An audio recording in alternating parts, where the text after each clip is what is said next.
हर हर महादेव दोस्तों। आज मैं आपके साथ एक ऐसी घटना का जिक्र करने वाली हूँ जब एक माता पिता एक रेल दुर्घटना में अपने बेटे को खो देते हैं। उसके कुछ साल बाद वो महाकुंभ में कल्पवास करने जाते हैं और फिर काशी विश्वनाथ दर्शन की इच्छा अपने मन में रखते हुए वहाँ पहुँचते हैं। तो उनके साथ जो कुछ घटित होता है, अगर आप उसे सुनेंगे तो आप भी कह उठेंगे कि ये किसी चमत्कार से कम नहीं। तो आइए अब इस वीडियो को शुरू करते हैं और मेरे वीडियो को चुनने के लिए आपका बहुत बहुत धन्यवाद। ये कहानी 2 साल पुरानी एमपी के एक छोटे से गाँव की है, जहाँ एक परिवार शादी समारोह में सम्मिलित होने के लिए रेलगाड़ी की यात्रा चुनता है। सभी परिवार के लोग खुशी खुशी उस रेलगाड़ी के सफ़र के लिए घर से निकलते हैं, लेकिन दुर्भाग्यवश उस रेलगाड़ी का एक्सीडेंट हो जाता है। इस एक्सीडेंट में कई मुसाफिर घायल होते हैं, कईयों की जान चली जाती है। उनमें इस परिवार के भी कुछ लोग होते हैं जो घायल हो जाते हैं, लेकिन इनका एक छोटा बेटा जो कि 4 वर्ष का था वो लापता हो जाता है।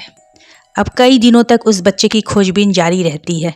ये परिवार मृत लोगों में, जीवित लोगों में, अस्पताल और न जाने कहाँ कहाँ उस बच्चे को ढूंढता है, लेकिन उस बच्चे की कोई खोज खबर नहीं मिलती, क्योंकि बच्चे को अब ढूंढते हुए काफ़ी समय हो गया था। अब ये परिवार उस बच्चे की याद को भूलने की कोशिश करता है और उसे मृत समझ लेता है। अब धीरे धीरे इस घटना को घटे 2 साल बीत चुके थे। माता पिता का मन किसी भी चीज़ में नहीं लगता था। मन हमेशा अशांत होने की वजह से उन लोगों ने एक आश्रम में जाकर गुरु दीक्षा ले ली और सत्संग, प्रवचन, ईश्वर का ध्यान, इन्हीं सब में अपने मन को लगा लिया। अब जब महाकुंभ का पावन पर्व आया तो सभी आश्रम वाले उस महाकुंभ में कल्पवास करने जा रहे थे। इन दोनों पति पत्नी ने भी वहां जाकर कुछ दिन कल्पवास करके गंगा मैया की पूजा आराधना करने के बारे में सोचा। उन्हें लगा शायद इससे उनके अशांत मन को थोड़ी शांति मिलेगी, क्योंकि बच्चे का वियोग इस दुनिया में सबसे बड़ा वियोग होता है। अब वो पति पत्नी भी अपने आश्रम के साथियों के साथ कल्पवास करने महाकुंभ पहुंचते हैं। महीने भर का ये कल्पवास भगवान की आराधना करने में, गंगा मैया की पूजन अर्चन करने में बहुत ही सुख शांति पूर्वक बीत जाता है, लेकिन मन तो फिर भी अशांत था। खैर, जैसे ही ये कल्पवास पूरा होता है, वो पति पत्नी अब वहाँ से काशी विश्वनाथ जाके बाबा भोलेनाथ का दर्शन करना चाहते हैं। उन्हें लगता है कि काल के महाकाल बाबा भोलेनाथ का दर्शन करके उनके अशांत मन को शांति तो ज़रूर मिल जाएगी, क्योंकि अब उन्हें भगवान से मांगने के लिए कुछ बचा भी तो नहीं था। उनके जीवन का सबसे बड़ा सुख तो भगवान ने उनसे छीन लिया था, लेकिन फिर भी उन्हें भगवान से कोई शिकायत नहीं थी, क्योंकि वो उसे अपना भाग्य समझकर स्वीकार कर चुके थे। अब ये पति पत्नी काशी पहुंचते हैं। वहां पहुंचकर फिर वहां गंगा मैया में डुबकी लगाते हैं और बाबा काशी विश्वनाथ का दर्शन पूजन करते हैं। दर्शन पूजन करने के बाद ये दोनों पति पत्नी रात्रि में वहीं घाट पर बैठ के शिव नाम जपना चाहते थे और अपने मन की शांति की कामना कर रहे थे। अब रात का समय होने से गंगा घाट पर लोगों की भीड़ भी कम थी। कुछ गिने चुने लोग थे और कुछ फेरी वाले थे। तभी वहाँ पर एक चाय वाला जोर जोर से चिल्लाकर चाय ले लो भाई, चाय ले लो बेच रहा था। अब जब पति की नज़र उस चाय वाले पर पड़ती है तो वो उसे देखकर सन्न रह जाता है, क्योंकि उसके साथ एक लड़का बड़े ही शांति से खड़ा था। वो उसे देखकर बिल्कुल उसे अपने बेटे की याद आ जाती है। वो दौड़ता हुआ उस चाय वाले के पास पहुंचता है और उस बच्चे को ध्यान से देखता है तो वो तो उसी का बेटा राजू था। वो बिना कुछ सोचे उसे गले लगा लेता है, मगर ये बच्चा जो कि अभी 6 साल का था उसे झटकते हुए उसके पास से वहाँ से भाग जाता है और अपने चाय वाले भैया के पास जाकर लिपट जाता है।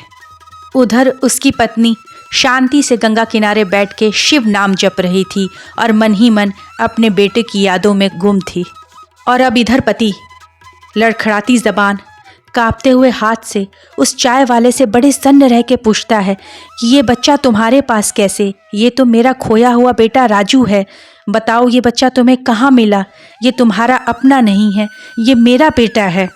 इतना ही नहीं, अब ये आदमी उस बच्चे को अपनी ओर खींचते हुए उस बच्चे की कमीज़ उठाकर देखता है कि ये देखो, इसके गले में ये चांद और ये ओम का लॉकेट मैंने ही इसे पहनाया था, यही मेरा बेटा राजू है, और उसे अपने गले से, अपने कलेजे से लगा लेता है। मगर वो छोटा बच्चा उसे देखकर डरा सहमा सन्न रह जाता है और उससे दूर जाने की कोशिश करता है और चाय वाले से पकड़ के लिपट जाता है। तब चाय वाला उसे बताता है कि मैं 2 साल पहले मैयर देवी यात्रा पर गया था। वहीं एक छोटे से रेलवे स्टेशन के पास मैं बैठा हुआ था और वहीं तभी एक गाड़ी की दुर्घटना हो गई। दुर्घटना में कई सारे यात्री इधर उधर घायल अवस्था में भाग रहे थे, जिनकी मदद मैंने भी की थी। उन्हीं में ये बच्चा मुझे एक किनारे पर बेहोश मिला। मैंने इसे उठाकर एक निजी अस्पताल में इसका इलाज कराया। उसके बाद जब इस बच्चे को होश आया तो मैंने पुलिस को भी बताया, लेकिन वहाँ इतने लोगों की लाशें पड़ी हुई थीं कि मुझे इस बच्चे को वहाँ अकेले छोड़ना ठीक नहीं लगा। ये बच्चा भी मुझे छोड़ने को तैयार नहीं था, मुझसे ऐसे लिपटा हुआ था जैसे मानो मैं ही इसका सब कुछ हूँ। तब मुझे मजबूरीवश इसे अपने साथ लेकर काशी आना पड़ा, क्योंकि मैं यहीं का रहने वाला हूँ। यहाँ मेरी चाय की एक छोटी सी टपरी है। अब मैं इस बच्चे की देखरेख करता हूँ और ये बच्चा मेरे साथ बहुत ही खुशी खुशी मुझे अपना सब कुछ मानकर रहता है। अब इस घटना के बारे में सुनकर उस बच्चे के पिता के आंखों से आंसू झरझर बहने लगे। वो उस चाय वालों के पैर पे गिरकर उससे बार बार धन्यवाद करने लगे। उन्होंने उसे साक्षात महादेव का रूप बताते हुए उसे शत शत बार धन्यवाद किया। और इतना ही नहीं, अब उसे बच्चे को जीवित देखकर वो अपने भावनाओं को, अपने आंसुओं को रोक नहीं पा रहा था। वो दौड़ते हुए अपने पत्नी के पास गया और अपनी पत्नी, जो कि भगवान शिव का नाम जप रही थी, उससे कहता है कि आंखें खोलो, देखो भगवान शिव ने तुम्हें क्या दिया है, तुम्हें क्या लौटाया है। पत्नी ने धीरे से आंखें खोलकर कहा, क्या लौटाया है? तब उसके पति ने उस बच्चे को आगे करते हुए दिखाया कि ये देखो हमारा बेटा राजू। उसकी पत्नी ये सब कुछ देखकर अपने सुध बुध खो बैठी, मानो एक पत्थर की मूरत हो गई। उसके आंखों से आंसू झरझर बहने लगे। उसकी हिम्मत नहीं हुई कि वो अपने बेटे को गले लगा सके, क्योंकि उसे ये सब कुछ एक सपना लग रहा था। फिर उसके पति ने उसे झकझोरते हुए कहा, ये देखो, ये तुम्हारा बेटा है, राजू है। अब उसकी पत्नी फूट फूट कर रोने लगी और उसने अपने कलेजे के टुकड़े को अपने कलेजे से लगा लिया। ये सब कुछ वो चाय वाला बड़े ही शांति से देख रहा था। पति पत्नी की ऐसी दशा देखकर उससे भी रहा न गया। उसके भी आंखों से आंसू बहने लगे। उसने उस बच्चे को बड़े ही प्यार से सब बातें समझाईं। बच्चे भी अब धीरे धीरे ये जानने लगा था कि यही उसके माता पिता हैं। और अब कुछ समय बाद बच्चा अपने माता पिता के समीप आ गया। माता पिता के प्यार ने उसे सब कुछ याद दिला दिया। अब वो बच्चा उस चाय वाले से दूर अपने माता पिता के साथ अपने घर जाने को तैयार हो गया।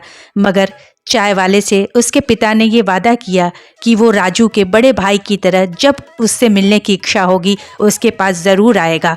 उसके बाद जब उस पति पत्नी ने उस चाय वाले को इसके एवज में कुछ मदद करने की इच्छा रखी, तब उस चाय वाले ने पूरी तरीके से मना कर दिया। उसने कहा अब तो वो राजू का बड़ा भाई है और वो जब उसकी इच्छा होगी वो राजू से मिलने चला आएगा। उस बच्चे यानी राजू और उसके परिवार का प्रेम और स्नेह ही उसके लिए सब कुछ है, वही उसका इनाम है। यह कहकर चाय वाले ने उन्हें प्रेम से विदा किया। और इसी के साथ ये सुंदर घटना यहीं पे समाप्त होती है। तो ईश्वर कब किस रूप में आकर किसकी मदद करें और कब कौन सा चमत्कार दिखाएं, ये जान पाना, ये कह पाना असंभव है। आदि अनादि बाबा भोलेनाथ के श्री चरण में सबका प्रणाम। भगवान भोलेनाथ सब पर अपनी ऐसी ही कृपा बनाए रखें और उनके ऐसे ही चमत्कारों को देखने के लिए मिलेंगे अगले वीडियो में। बहुत बहुत धन्यवाद।